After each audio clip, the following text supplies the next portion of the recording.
So our next exercise we're going to learn is the Kettlebell Windmill. And the windmill is an awesome exercise for your core. It's an awesome hip hinging exercise.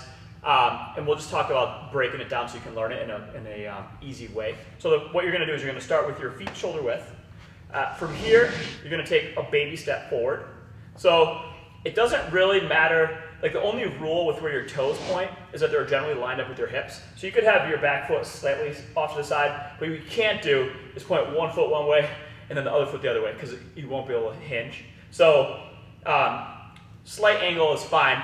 From here, we're just going to practice with body weight. So what you're going to do is you're going to push your hip back, and I call this the sassy lady hip.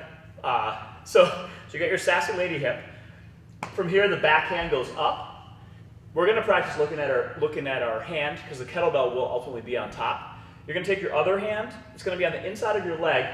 You're going to try to keep that back knee locked, and you're going to push your backside to the wall, and you're going to come down inside your leg. Touch your hand on the ground if you can, but if not, that's okay. Just go partial range of motion. So it might just be like to right here, and then come on back up. Go ahead and do like 2 or 3. So they look good. You notice if you try to force the range of motion and their lumbar spine starts bending or not being neutral, you can go ahead and just have them reduce the range of motion. But they look great for that part of it. Before we progress any farther, I just want to talk about fixing that pattern if it's wrong. So the biggest error I see is people lunging forward. So rather than their hips moving backwards, they move their knee forward almost in a lunge position.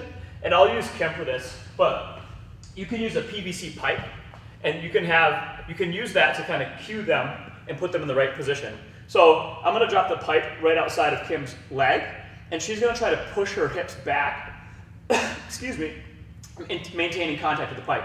You'll notice it puts her in a great position. So let's go ahead and do 3. Do 1 where you lunge forward. See the difference there? So that's like a lunge.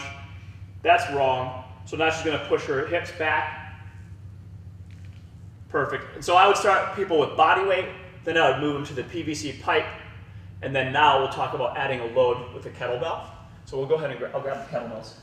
Okay, so now that we learned the body weight unloaded windmill, the next progression will be holding the kettlebell with your bottom hand.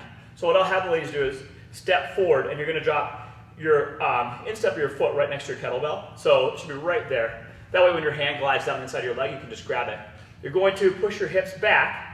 You're going to send your backhand up. It's going to be eyes on your backhand, and your other hand's going to glide down the inside of your leg.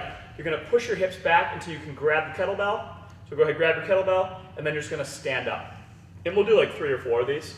So breathing pattern, you're holding your breath, diaphragmatic breathing, you let out air on top. Your eyes are up on your hands, and you're going to feel your obliques, low back, glutes, hamstrings, everything working in this.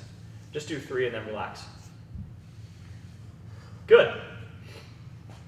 So they pretty much own the windmill right now. So now we're going to go to the hardest variation. So if you guys want to what you can do is clean your kettlebell up and press it, or just bring it to overhead position. So now, overhead position, the kettlebell is always over their back leg, okay? They're going to push their hips back, eyes on the kettlebell, lat engaged, other hand slowly glides down the inside of their leg, and they'll do 2 or 3. And this is the full kettlebell windmill.